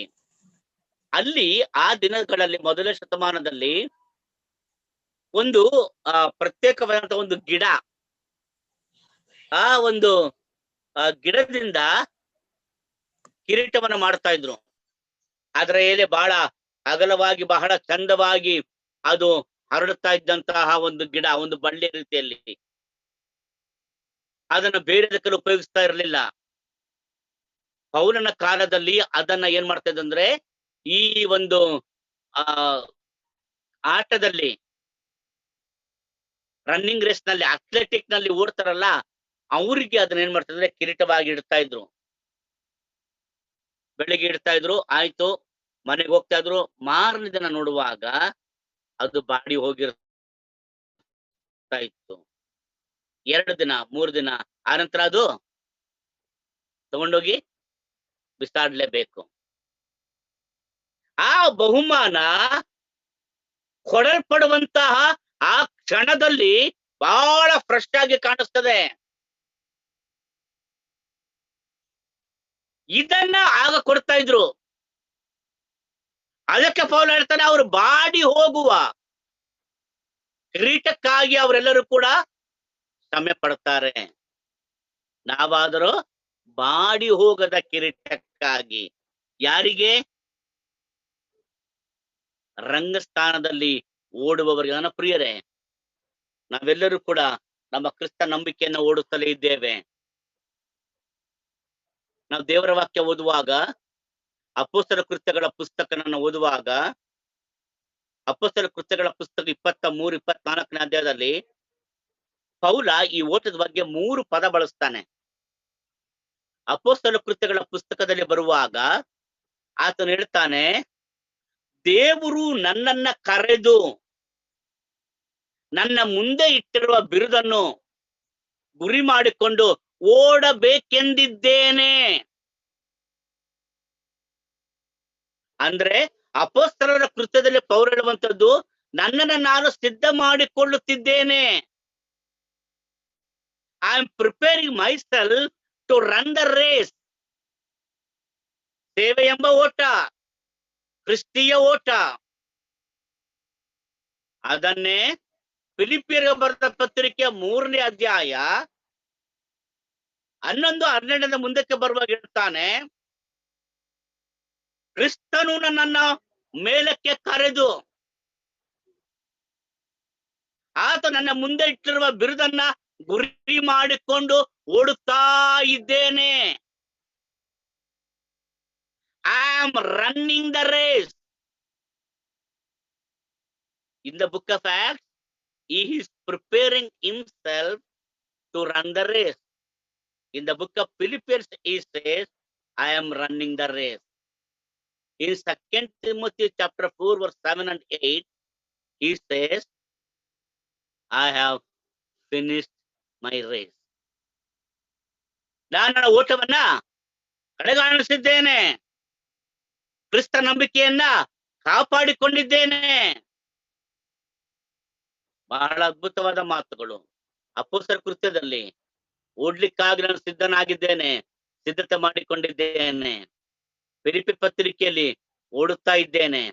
2 ತಿಮೋಥೆಯನ ಪತ್ರಿಕೆಯಲ್ಲಿ ಓಟವನ್ನು ಮುಗಿಸಿದ್ದೇನೆ, ನನಗೆ ಕಿರೀಟ ಸಿದ್ಧವಾಗಿದೆ.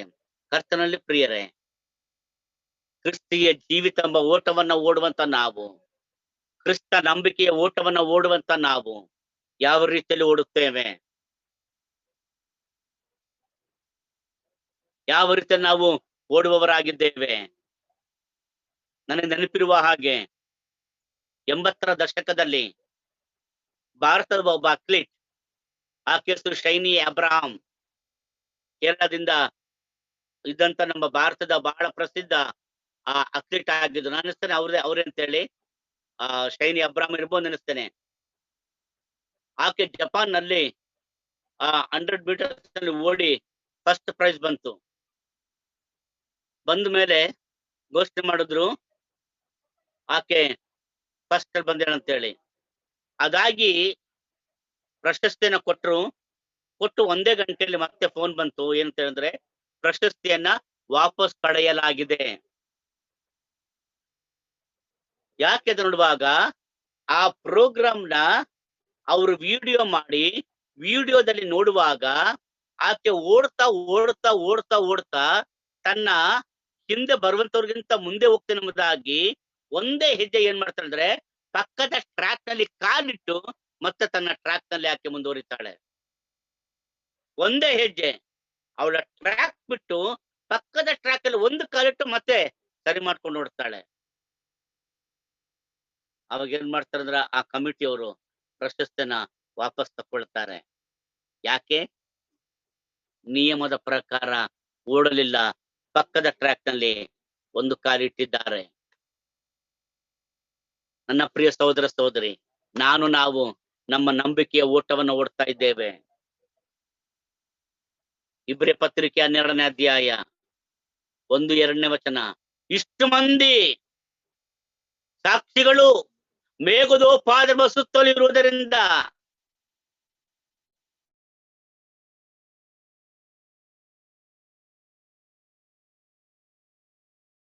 ನಮ್ಮ ಮೇಲೆ ನಾವು ತೆಗೆದಿಟ್ಟು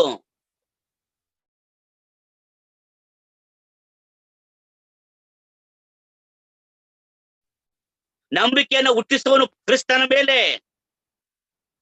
ನಂಬಿಕೆ ಇಟ್ಟು, ಕ್ರಿಸ್ತನ ಮೇಲೆ ದೃಷ್ಟಿ ಇಟ್ಟು ನಮ್ಮ ನಂಬಿಕೆಯ ಊಟವನ್ನ ಸ್ಥಿರಚಿತ್ತದಿಂದ ಓಡೋಣ ಎಂಬುದಾಗಿ ಹೇಳುತ್ತಾನೆ.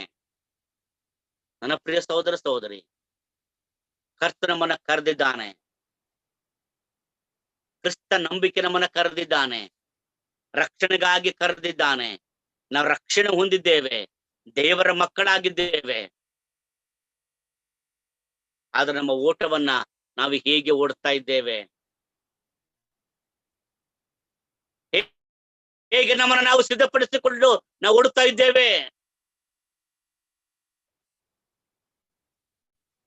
ಅದಕ್ಕೆ ತಕ್ಕ ರೀತಿ ನಮ್ಮ ನಂಬಿಕೆಯ ಜೀವಿತ, ನಮ್ಮ ಆರಾಧನೆಯ ಜೀವಿತ, ನಮ್ಮ ಪ್ರಾರ್ಥನೆಯ ಜೀವಿತ, ನಮ್ಮ ಪರಿಶುದ್ಧ ಜೀವಿತ, ನಮ್ಮ ಸೇವೆಯ ಜೀವಿತ, ನಮ್ಮ ಸಾಕ್ಷಿಯ ಜೀವಿತ, ಎಲ್ಲಾ ವಿಷಯಗಳಲ್ಲಿಯೂ ಕೂಡ ನಮ್ಮನ್ನ ನಾವು ಸರಿಯಾದ ರೀತಿಯಲ್ಲಿ ನಾವು ಪ್ರಿಪೇರ್ ಮಾಡಿಕೊಂಡವರಾಗಿ ನಮ್ಮ ಕ್ರಿಸ್ತಿಯ ಓಟವನ್ನ ಓಡುತ್ತಾ ಇದ್ದೇವೆಯಾ?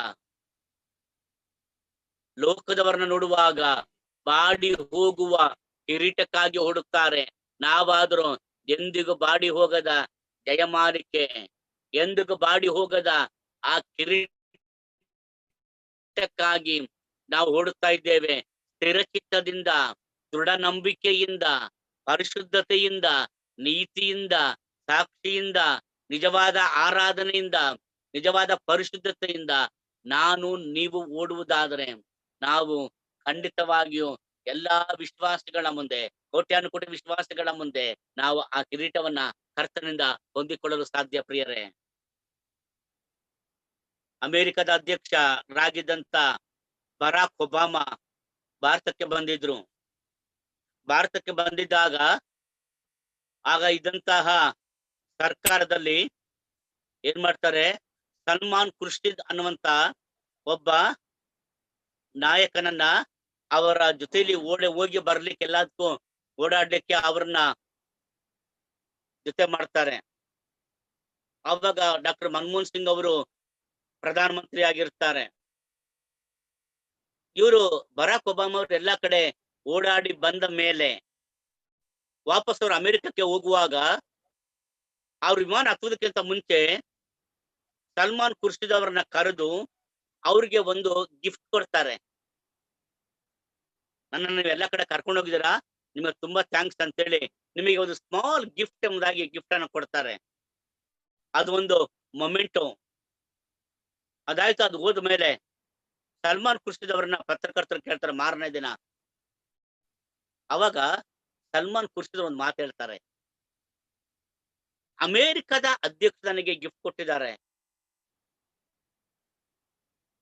ನನಗೆ ಒಂದು ಪ್ರಶ್ನೆ, ನನ್ನ ಈ ಬಂಗಲೆಯಲ್ಲಿ ಇದನ್ನ ಎಲ್ಲಿ ಇಡಬೇಕು? ಗಣ್ಯ ವ್ಯಕ್ತಿ ನನಗೆ ಗಿಫ್ಟ್ ಕೊಟ್ಟಿದ್ದಾರೆ. ಆ ಗಣ್ಯ ವ್ಯಕ್ತಿ ಕೊಟ್ಟದ ಗಿಫ್ಟ್ ಅನ್ನ ಗಣ್ಯವಾದ ಸ್ಥಳದಲ್ಲಿ ಇಡಬೇಕು. ಅದು ಎಲ್ಲಿ ಎಂಬುದಾಗಿ ನನ್ನ ಈ ಬಂಗ್ಲೆಯಲ್ಲಿ ನಾನು ಹುಡುಕ್ತಾ ಇದ್ದೇನೆ. ಶೋಕೇಸ್ ನಲ್ಲಿ ಇಟ್ಟರೆ, ಶೋಕೇಸ್ ನಲ್ಲಿ ಬೇರೆ ಬೇರೆದೆಲ್ಲ ಇಟ್ಟಿದ್ದೇನೆ, ಅದರೊಂದಿಗೆ ಇದನ್ನಿಟ್ರೆ ಅದಕ್ಕೆ ಸಮಾನವಾದದಾದೀತೆ, ಅಥವಾ ಇದಕ್ಕೋಸ್ಕರನೇ ಒಂದು ಪ್ರತ್ಯೇಕವಾದಂತ ಒಂದು ಶೋಕೇಸ್ ಮಾಡಿಸ್ಲಾ?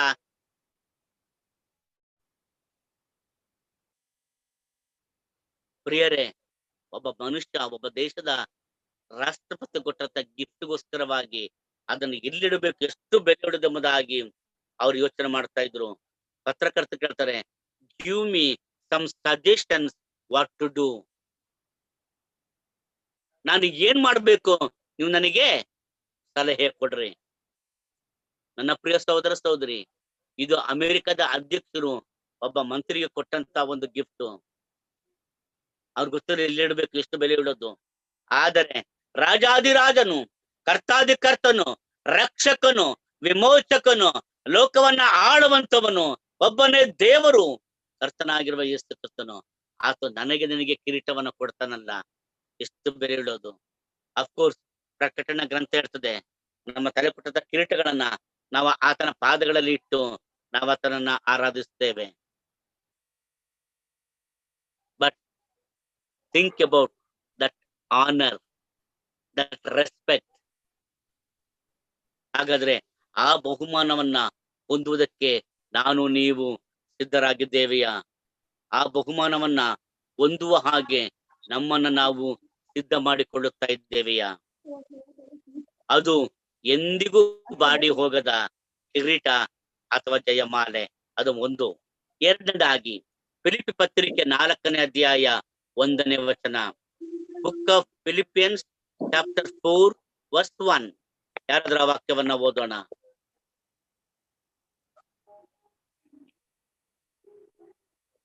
ಫಿಲಿಪ್ಪಿ ಪತ್ರಿಕೆ 4ನೇ ಅಧ್ಯಾಯ 1ನೇ ವಚನ.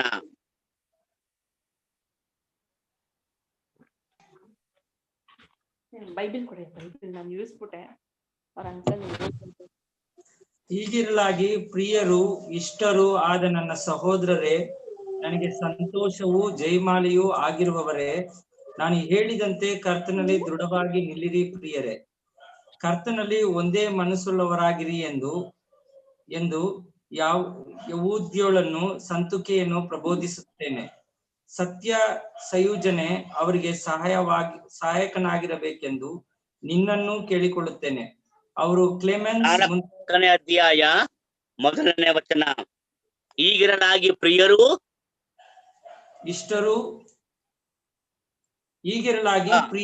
ಇಷ್ಟರೂ ಆದ ನನ್ನ ಸಹೋದರರೇ, ನನಗೆ ಸಂತೋಷವೂ ಜಯಮಾಲೆಯೂ ಆಗಿರುವವರೇ, ನಾನು ಹೇಳಿದಂತೆ ಕರ್ತನಲ್ಲಿ ದೃಢವಾಗಿ ನಿಲ್ಲಿರಿ. ಪ್ರಿಯರೇ.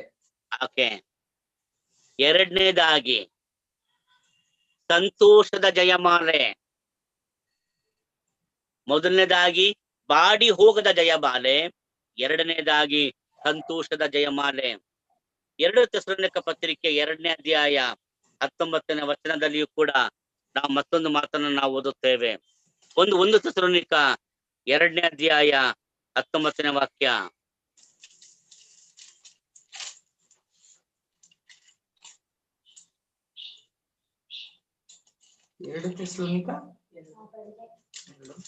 ಸಿಕ್ಕಿತ್ತಾ? 2 ತೆಸಲೋನಿಕ 1 ತೆಸಲೋನಿಕ 2ನೇ ಅಧ್ಯಾಯ 19ನೇ ವಚನ. ನಮ್ಮ ಕರ್ತನಾದ ಯೇಸು ಪ್ರತ್ಯಕ್ಷನಾಗುವಾಗ ಆತನ ಮುಂದೆ ನಮ್ಮ ಭರವಸವು, ನಮ್ಮ ಸಂತೋಷವು ನಾವು ಹೊಗಳಿಕೊಳ್ಳುವ ಜಯಮಾಲೆಯು ಯಾರು? ನೀವೇ ಅಲ್ಲವೇ? ನಿಜವಾಗಿ ಕರ್ತನಲ್ಲಿ ಪ್ರಿಯರೇ, ಸಂತೋಷದ ಕಿರೀಟ, ಸಂತೋಷದ ಜಯಮಾಲೆ. ಮೊದಲನೇ ಥೆಸಲೋನಿಕ ಪತ್ರಿಕೆಯನ್ನು ಓದುವಾಗ ಥೆಸಲೋನಿಕದ ವಿಶ್ವಾಸಿಗಳು ಅವರು ಕರ್ತನಾಗಿರುವ ಯೇಸು ಕ್ರಿಸ್ತನ ಸುವಾರ್ತೆಯನ್ನು ಕೇಳಿ ಅಂಗೀಕಾರ ಮಾಡಿಕೊಂಡು ಎಲ್ಲಾ ವಿಗ್ರಹಾರಾಧನೆಯನ್ನು, ಎಲ್ಲಾ ತಪ್ಪಾದಂತ ಜೀವಿತವನ್ನ ಬಿಟ್ಟು ಕರ್ತನನ್ನೇ ಹಿಂಬಾಲಿಸುವವರಾದರು. ಕರ್ತನ ಸೇವಕರಾದ ಅಪೊಸ್ತಲರನ್ನ ಹಿಂಬಾಲಿಸುವವರಾದರು. ಅಲ್ಲಿ ಹೇಳ್ತಾರೆ, the church of write about turn ಎಂಬುದಾಗಿ ಇರ್ತಾರೆ. ಯಾವ ಸಭೆನಂದ್ರೆ ಥೆಸಲೋನಿಕ ಸಭೆಯನ್ನ. ವಿಗ್ರಹಾರಾಧನೆ ಬಿಟ್ಟು ಬಿಟ್ಟರು.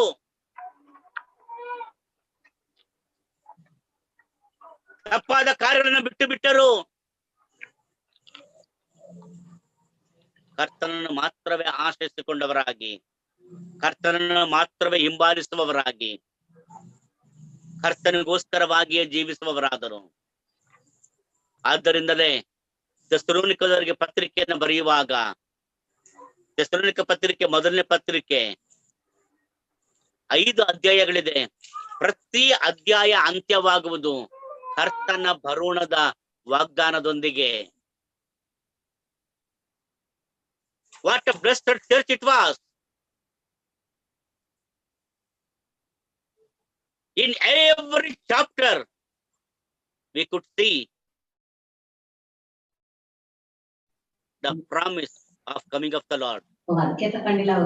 The church at Thessalonica was the blessed church, glorious church, church which received the promise of Christ of his coming. ಯಾಕೆ ಗೊತ್ತಾ? ಸಭೆಯು ಕರ್ತನಲ್ಲಿ ಜೀವಿಸುತ್ತಾ ಇತ್ತು. ಅದೇ ಮಾತನ್ನ ಫಿಲಿಪಿಯರು ಬರೀತಾನೆ. ಫಿಲಿಪಿ ಸಭೆಯವರು ಕರ್ತನ ಸೇವೆಯಲ್ಲಿ ಪಾಲುಗಾರರಾದಂತ ಸಭೆಯವರು, ಕರ್ತನಿಗಾಗಿ ಜೀವಿಸುವವರಾಗಿದ್ದರು. ಹೌದು, ದುರ್ಬೋಧನೆಯು ಸಭೆಯಲ್ಲಿ ಬಂದಾಗಲೂ ಕೂಡ ಪೌಲನು ಅವರಿಗೆ ಎಚ್ಚರಿಕೆಯನ್ನು ಕೊಡುತ್ತಾನೆ. ಅದು ಸಭೆಯು ತನ್ನನ್ನ ಕರ್ತನಲ್ಲಿ ಮುನ್ನಡೆಯುವಾಗ ಆ ಸಭೆಗೆ ಕರ್ತನು ಕೊಡುವಂತ ಒಂದು ವಾಗ್ದಾನ, ಸಂತೋಷದ ಬಹುಮಾನ. The crown of rejoicing, the crown of rejoicing. ಮೂರನೇದಾಗಿ ಯಾಕೋಬನ ಬರೆದ ಪತ್ರಿಕೆ ಮೊದಲನೇ ಅಧ್ಯಾಯ 12ನೇ ವಚನ. Book of James chapter 1 verse 12.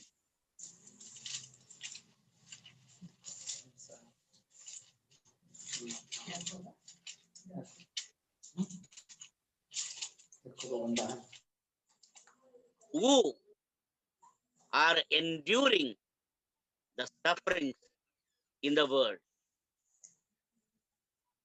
ಯಾರ್ಯಾರು ಈ ಲೋಕದಲ್ಲಿ ಕಷ್ಟಗಳು ನಷ್ಟಗಳು ಬಂದರೂ ಕೂಡ ಕರ್ತನಿಗಾಗಿ ಅದನ್ನ ಸಹಿಸಿಕೊಂಡು ಕರ್ತನ ಮಹಿಮೆಗಾಗಿ ಜೀವಿಸುತ್ತಾರೋ, ಕರ್ತನನ್ನೇ ನಂಬಿಕೊಂಡವರಾಗಿ ಜೀವಿಸುತ್ತಾರೋ ಅವರಿಗೆ ಕೊಡುವ ಬಹುಮಾನ ಕಿರೀಟ ಯಾವುದಂದ್ರೆ ಜೀವದ ಕಿರೀಟ, ದ ಕ್ರೌನ್ ಆಫ್ ಲೈಫ್. ಪ್ರಿಯರೇ, ಯಾಕೋಬನ ಪತ್ರಿಕೆಯನ್ನು ಬರೆಯುವಾಗ ಯಾರಿಗೆ ಪತ್ರಿಕೆಯನ್ನು ಬರೆದರೋ ಆ ವಿಶ್ವಾಸಿಗಳೆಲ್ಲರೂ ಕೂಡ ಎಲ್ಲಾ ಕಡೆಯಲ್ಲಿ ಚದುರಿ ಹೋಗಿದ್ದರು ಹಿಂಸೆಯ ನಿಮಿತ್ತವಾಗಿ. ಮೊದಲನೇ ಶತಮಾನದಲ್ಲಿ ಕ್ರೈಸ್ತರಿಗೆ ಹಿಂಸೆ, ಆ ಎಲ್ಲ ಹಿಂಸೆ ಕಷ್ಟಗಳ ನಡುವೆ ವಿಶ್ವಾಸಗಳನ್ನ ಪ್ರೋತ್ಸಾಹಿಸುವುದಕ್ಕಾಗಿ ಬರೆಯಲ್ಪಟ್ಟ ಪತ್ರಿಕೆ ಯಾಕೋಬನ ಪತ್ರಿಕೆ. ವೇದ ಪಂಡಿತರ ಅಭಿಪ್ರಾಯದಲ್ಲಿ ಹೊಸ ಒಡಂಬಡಿಕೆಯಲ್ಲಿ ಬರೆಯಲ್ಪಟ್ಟ 27 ಪುಸ್ತಕಗಳಲ್ಲಿ ಮೊದಲನೇದಾಗಿ ಬರೆಯಲ್ಪಟ್ಟಂತ ಪುಸ್ತಕವೇ ಯಾಕೋಬನ ಪತ್ರಿಕೆ. ಕ್ರಿಸ್ತ ಶಕ 45 46 ಬರೆಯಲ್ಪಟ್ಟಂತ ಪತ್ರಿಕೆ.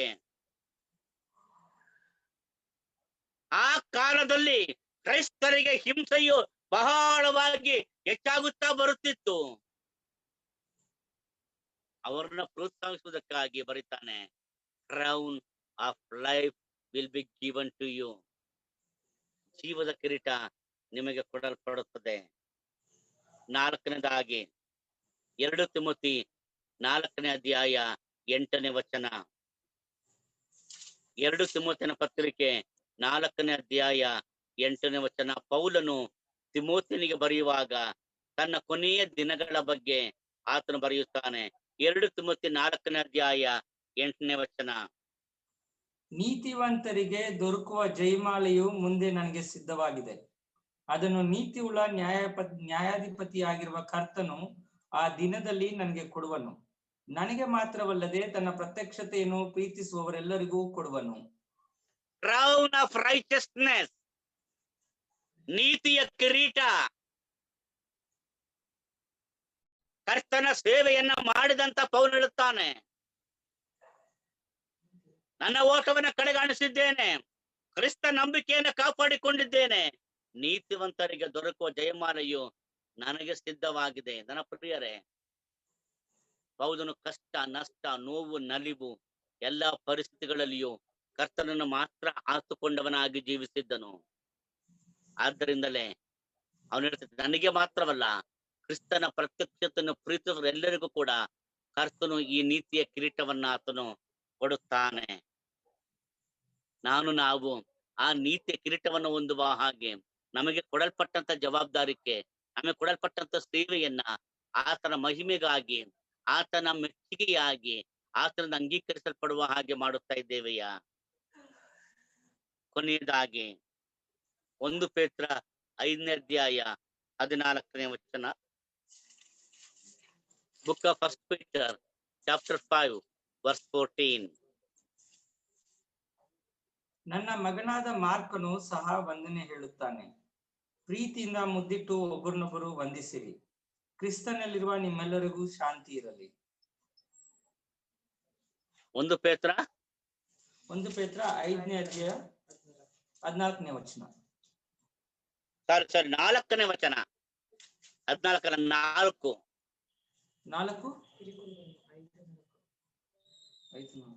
ಹಿರಿ ಕುರುಬನು ಪ್ರತ್ಯಕ್ಷನಾಗುವಾಗ ನೀವು ದೇವ ಪ್ರಭಾವವೆಂಬ ಎಂದಿಗೂ ಬಾಡದ ಜಯಮಾಲೆಯನ್ನು ಹೊಂದುವಿರಿ. ಎಂದಿಗೂ ಬಾಡದ ದೇವ ಪ್ರಭಾವವೆಂಬ ಎಂದಿಗೂ ಬಾಡದ ಜಯಮಾಲೆ, ದ ಕ್ರೌನ್ ಆಫ್ ಗ್ಲೋರಿ. ಈ ಒಂದು ಕಿರೀಟ ಸಭಾ ಹಿರಿಯರಿಗೆ, ಈ ಕಿರೀಟ ಸಭೆಯನ್ನ ಪರಿಪಾಲನೆ ಮಾಡುವಂತಹ ದೇವರ ಸೇವಕರುಗಳಿಗೆ. ನನ್ನ ಪ್ರಿಯರೇ, ವಿಶ್ವಾಸಿಗಳಿಗೂ ಇದೆ, ಸೇವೆ ಮಾಡುವವರಿಗೂ ಇದೆ, ಸಭೆಯ ಹಿರಿಯರಿಗೂ ಇದೆ. ಇಡೀ ಕ್ರಿಸ್ತನ ದೇಹವಾಗಿರುವ ಸಭೆಗೆ ಈ ಬಹುಮಾನಗಳನ್ನ ಆತನು ಕೊಡುತ್ತಾನೆ. ಸಭೆಯ ಹಿರಿಯರು ಸೇವೆ ಮಾಡುವಾಗ ಕಷ್ಟ, ನಷ್ಟ, ನೋವು, ನಲಿವುಗಳಿದ್ದಾಗ್ಯೂ ಕೂಡ ಅವುಗಳ ನಡುವೆ ಸೇವೆ ಮಾಡುತ್ತಾರೆ. ಸಭೆಯ ಹಿರಿಯರಿಗೆ ದೇವ ಪ್ರಭಾವವೆಂಬ ಎಂದಿಗೂ ಬಾಡಿ ಹೋಗದ ಕಿರೀಟವನ್ನ ಕರ್ತನು ಕೊಡುತ್ತಾನೆ. ಈ 5 ರೀತಿಯ ಕಿರೀಟಗಳನ್ನ ಕರ್ತನು ತನ್ನ ಸಭೆಗೆ ಆತನು ಕೊಡುವವನಾಗಿದ್ದಾನೆ. 5 ಕಿರೀಟಗಳು. ಈ 5 ಕಿರೀಟಗಳು ಕೂಡ ಬಹಳ ಪ್ರಾಮುಖ್ಯವಾಗಿ ನಾವು ನೋಡುತ್ತೇವೆ. ಮೊದಲನೇದಾಗಿ ನೋಡಿದಂತಹ ಒಂದು ಕಿರೀಟ, ಬಾಡಿ ಹೋಗದ ಕಿರೀಟ, ಎಂದಿಗೂ ಬಾಡಿ ಹೋಗದ ಕಿರೀಟ. 2ನೇ ಕಿರೀಟ ಸಂತೋಷದ ಕಿರೀಟ. 3ನೆಯ ಕಿರೀಟ ಜೀವದ ಕಿರೀಟ. 4ನೆಯ ಕಿರೀಟ ನೀತಿಯ ಕಿರೀಟ. 5ನೆಯ ಕಿರೀಟ ಪ್ರಭಾವದ ಕಿರೀಟ. ಈ 5 ಕಿರೀಟಗಳನ್ನ ಕರ್ತ ನಮಗಾಗಿ ಇಟ್ಟಿದ್ದಾನೆ. ಈ 5 ಕಿರೀಟ ಕೊಡುವ ನಿಮಿತ್ತ ಆತನ ಮುಳ್ಳಿನ ಕಿರೀಟವನ್ನ ಆತನು ಧರಿಸಿಕೊಂಡನು. ಆದ್ರೆ ನಮಗಾದರೂ ಈ 5 ಕಿರೀಟಗಳನ್ನ ಆತನು ಇಟ್ಟವನಾಗಿದ್ದಾನೆ. ಅಷ್ಟು ಮಾತ್ರವಲ್ಲ, ಪ್ರಕಟಣೆ ಗ್ರಂಥ ಹೇಳುವ ಹಾಗೆ ಅನೇಕ ಕಿರೀಟಗಳನ್ನ ಆತ ನಮಗಾಗಿಟ್ಟಿದ್ದಾನೆ. ಆದ್ದರಿಂದ ನಾವೆಲ್ಲರೂ ಕೂಡ ಕರ್ತನ ಸಭೆಯಾಗಿ, ಕರ್ತನ ಮಹಿಮೆಗಾಗಿ ನಾವು ಜೀವಿಸೋಣ, ಸೇವೆ ಮಾಡೋಣ, ಕರ್ತನನ್ನ ಘನಪಡಿಸೋಣ. ಅನೇಕರಿಗೆ ಕರ್ತನ ಪರಿಚಯ ಪಡಿಸೋಣ. ಕರ್ತನಾಗಿರುವಂತ ಯೇಸು ಕ್ರಿಸ್ತ ನಮ್ಮಲ್ಲಿರುವುದರಿಂದ ದೇವರಾತ್ಮ ನಮ್ಮೊಳಗಿದ್ದು ನಮ್ಮನ್ನ ನಡೆಸುವ ದಾರಿ ನಡೆಯುತ್ತಾ ನಾವು ಕರ್ತನ ಮಹಿಮೆಗಾಗಿ ಜೀವಿಸುತ್ತಾ ನಾವು ಈ ಎಲ್ಲ ಬಹುಮಾನವನ್ನು ಪಡಕೊಂಡವರಾಗಿ ಕರ್ತನ ಜೊತೆಯಲ್ಲಿ ನಿತ್ಯತೆಯಲ್ಲಿ ಜೀವಿಸೋಣ. ಆ ಕೃಪೆಗೆ ಕರ್ತನ ನಮ್ಮೆಲ್ಲರನ್ನ ನಡೆಸಲಿ ಎಂಬುದಾಗಿ ಪ್ರಾರ್ಥಿಸುವವನ ಕರ್ತನ ನಮ್ಮೆಲ್ಲರನ್ನು ಕೂಡ ಆಶೀರ್ವದಿಸಲಿ. ವಾಕ್ಯವನ್ನ ತಾಳ್ಮೆಯಿಂದ ಕೇಳಿದ್ದಕ್ಕಾಗಿ ನಿಮ್ಮೆಲ್ಲರಿಗೂ ಧನ್ಯವಾದಗಳು. ದೇವರು ಈ ವಾಕ್ಯಗಳ ಮೂಲಕ ನಮ್ಮೆಲ್ಲರನ್ನ ಆಶೀರ್ವದಿಸಲಿ. ಆಮೆನ್.